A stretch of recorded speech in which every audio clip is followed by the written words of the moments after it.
Apparently, Christopher Watts, ladies and gentlemen, thinks he can get an appeal on his guilty plea and reduce his sentence.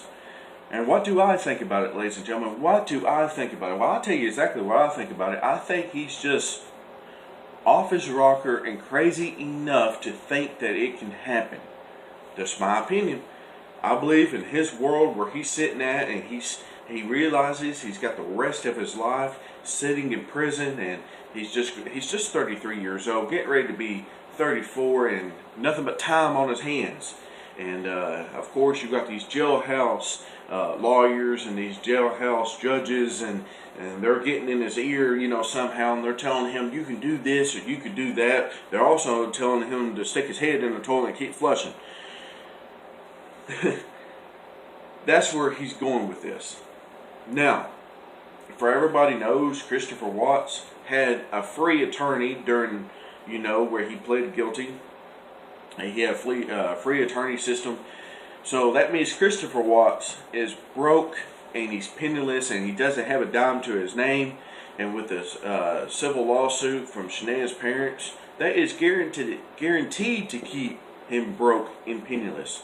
Now, a lot of people's wondering, well, how can he get his defense together if he's broke and he's penniless? Well, I'll tell you exactly how, ladies and gentlemen. Christopher Watts, believe it or not, has a large group of followers. He has a large group of people who love him, especially a lot of women who adore him, love him, and cherish him. Even though he's the evil monster that he is, he still has such a following. It makes me sick. It really does. It makes me sick. Charles Manson will have nothing on this dude right here. This dude right here will surpass Charles Manson in followers and groupies and women who love and lust after him. It's going to be unbelievable, ladies and gentlemen. Unbelievable. So there will be an account set up, either in his parents' benefit or, a separate benefit where it can't be touched by Shanann's estate. And there will be money for his defense in the near future. And you heard it first from here. There will be money for his defense. I know it's sick and twisted and makes me want to throw up here in this floor, but it is what it is. It is what it is. Now, I know a lot of people is wanting to say, well, what is his defense on wanting to change his guilty plea? Well, there's all kinds of defenses, ladies and gentlemen. All kinds of defense. First and foremost, his lawyers. He's going to blame his lawyers, and I said this before a long time ago in my earlier videos. He's going to say his lawyers were inadequate. His lawyers rushed stuff, and he wasn't in the right state of mind. You hear that right? The right state of mind to be making plea deals at that time. He was coming off of Thrive. He was withdrawn from Thrive. He was out of his head. He was gone. He was loco. That's what it is. Now, when the detectives went to Wisconsin and they did that long interview that everybody went nuts over, he praised his attorneys. He praised his attorneys up and down, side to side, said they would have done anything I told them to. They went with any story I wanted them to. I just didn't want the 2 to 3 year old trial, people having to come back and forth, pictures being showed. I'll tell you exactly what happened, ladies and gentlemen. He did not want to be a Colorado no more. He did not want to be sitting confined in that cell no more.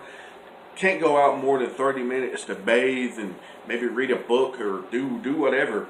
And plus, people were gunning for him in Colorado. Like he said, he had a hit on his head. He wanted the blank, not cussing, he wanted the blank out of Colorado ASAP. Exactly why he took that plea deal, ladies and gentlemen. Exactly why he took that plea deal.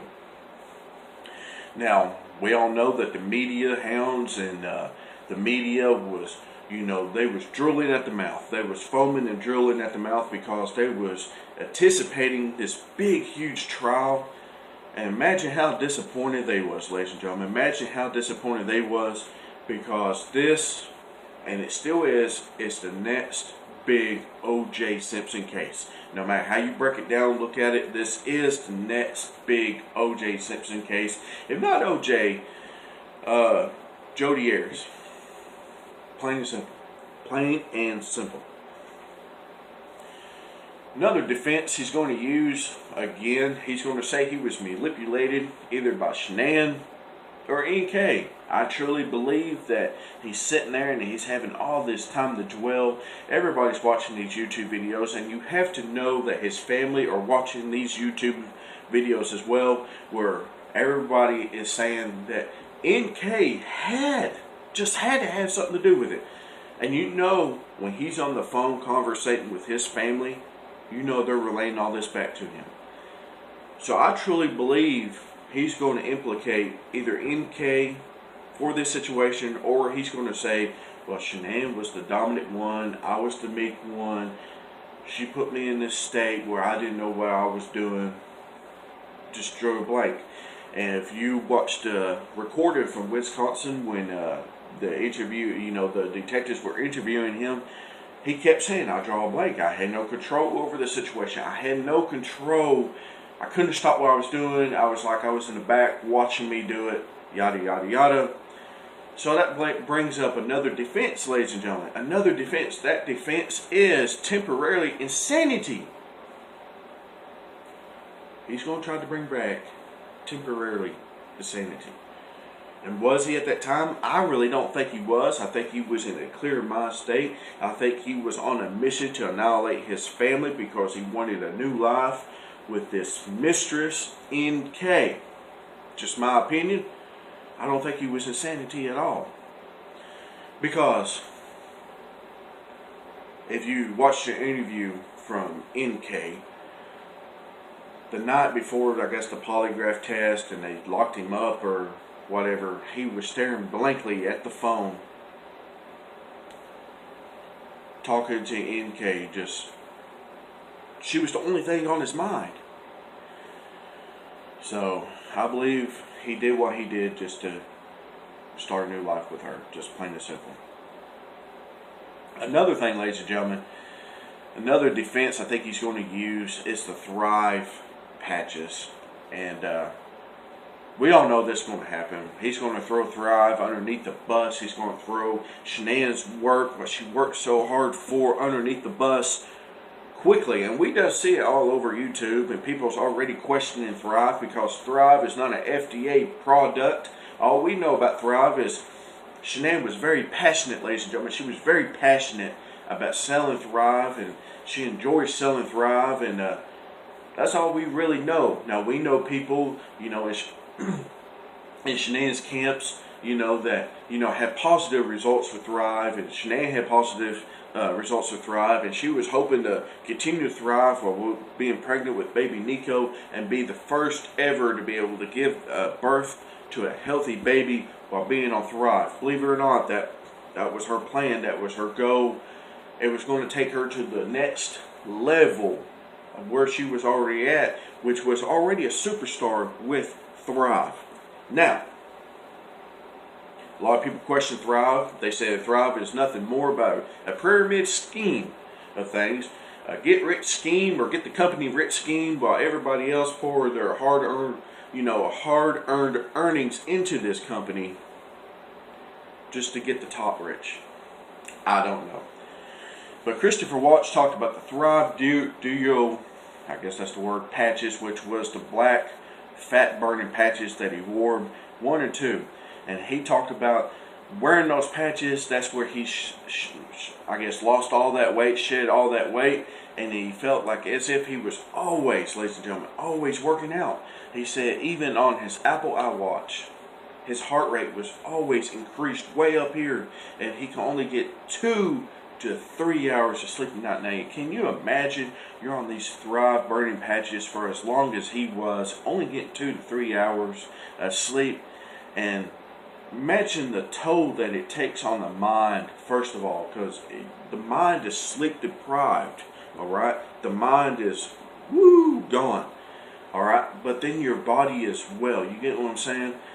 So that his defense with the Thrive, but that also, ladies and gentlemen, you see where I'm going with that? That also links to the temporarily insanity, because he's going to say with the Thrive Duo patches, he wasn't getting adequate sleep, his mind was exhausted, his mind took him to a place he didn't want to be, plain and simple.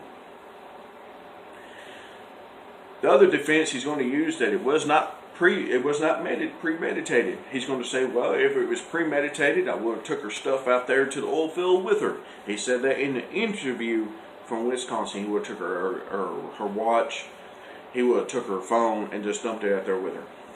And so he's going to say that nothing was premeditated. I temporarily insanity, because if I was planning this is what I would have done. He's setting up his defense, ladies and gentlemen, in the interview from Wisconsin with the detectives. And everybody just sitting casually looking back, listening. But that's his plan. He was setting up his defense then. I caught on to it. Did you all? And the last defense, ladies and gentlemen, maybe the last defense, I may not know. But in my opinion, one of the last defenses he's going to use is the oil company that he worked for itself. He's going to say that he was exposed to bad chemicals, he was exposed to bad gases.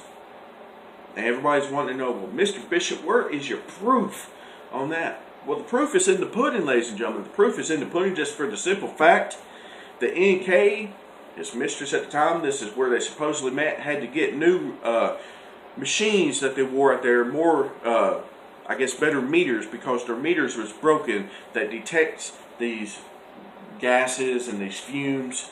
So NK, ladies and gentlemen, had to order all these new meters for all these workers out in the oil field. All right. So how long had he been exposed to all these chemicals and all these fumes? Because his meter was broke. His meter wasn't reading right. So that's another part of his defense right there. Also, he said that he spilled crude oil on him one time. That's in an interview from Wisconsin. He spilled oil on him.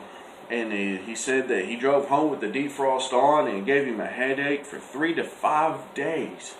Now, can you imagine that? A chronic headache that lasted that long because his meter wasn't working right.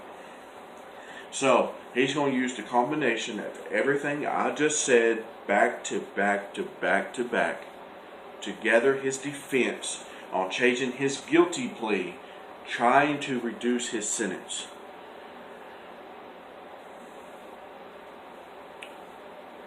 And you can take away from this, he's either dumb enough to think it's going to work, or he's smart enough thinking it's going to.